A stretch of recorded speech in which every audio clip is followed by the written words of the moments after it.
എന്നെ എന്തിനാ നീ കൊല്ലുന്നേ? അവരോട് പോവാൻ പറ. അക്കൗണ്ടിലെ കാശ് വരുന്നത് വരെ ഞാൻ ഇവിടെ ഇരുന്നോളാം. അതുവരെ കാത്തു നിൽക്കാൻ ഞാനും തയ്യാറാ. പക്ഷെ അതിനു മുമ്പ് അവന്മാര് കയറി അറ്റാക്ക് ചെയ്ത് എന്ത് ചെയ്യും? എനിക്ക് പിടിച്ചു നിൽക്കേണ്ടതേ. എങ്കിൽ നീ ശബരേട്ടിനെ ഒന്നുകൂടെ വിളിക്ക്. എടുത്തില്ലെങ്കിൽ ഞാൻ അച്ഛനെ വിളിച്ച് എന്നെ കൊലയ്ക്ക് കൊടുക്കാൻ അനുവദിക്കരുതെന്ന് പറയാം. അതെനിക്കിഷ്ടപ്പെട്ടു. നമുക്ക് കുറച്ച് സമയം കൂടി വെയിറ്റ് ചെയ്താലോ? ശബരി തിരിച്ച് വിളിക്കുമെന്നറിയണല്ലോ. ഒരു ഗ്യാപ്പ് ഇട്ടൊന്നുകൂടി ശബരിയെ തന്നെ വിളിക്കാം. എന്നിട്ട് എടുത്തില്ലെങ്കിൽ അടുത്ത കോൾ അനന്തൻ മാഷിന്. അച്ഛനോടാവുമ്പോ എങ്ങനെ സംസാരിക്കണം എന്നൊന്നുകൂടി പറഞ്ഞിട്ടുണ്ടല്ലോ. വേണ്ട,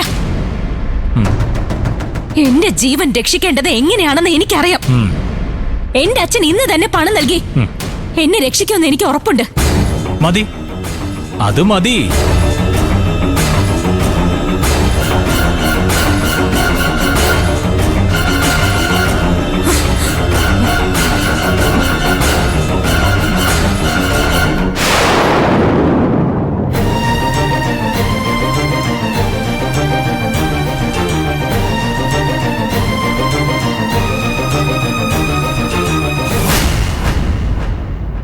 ഒരിക്കലും ഇതൊന്നും അച്ഛൻ അറിയരുതെന്ന് എല്ലാവരുടെയും ആഗ്രഹമായിരുന്നു.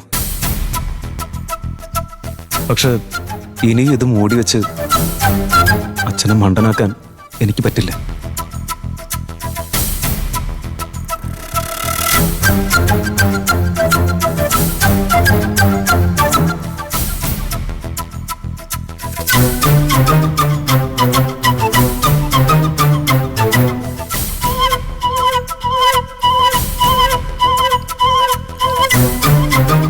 ശബരി എന്നോടും എല്ലാം പറഞ്ഞത് അവസാന നിമിഷത്തിലാ മാഷേ.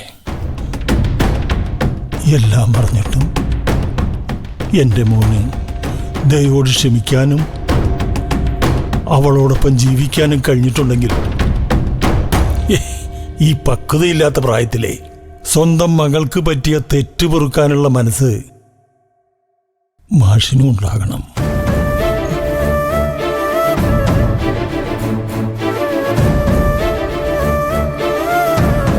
നിങ്ങൾ ഈ കാണിക്കുന്നത് വളരെ വലിയ മനസ്സാ. ഇത്രയൊന്നും ഞാനും എൻ്റെ മകളും അർഹിക്കുന്നില്ല എന്നുള്ളതാണ് സത്യം.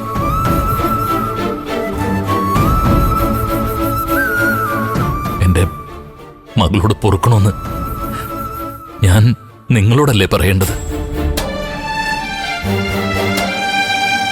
എനിക്കൊന്നും അറിയില്ലെങ്കിലും എല്ലാം അറിയാവുന്ന എൻ്റെ മൂത്ത മക്കളും മരുമകൻ രഘുവും കൂടി ഒന്നും അറിയിക്കാതെ ദേ ശബരിയുടെ തലയിൽ കെട്ടിവെക്കായിരുന്നില്ലേ?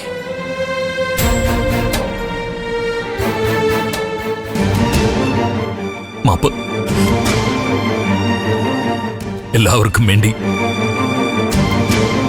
ഞാൻ നിങ്ങളോട് മാപ്പ് പറയുന്നു.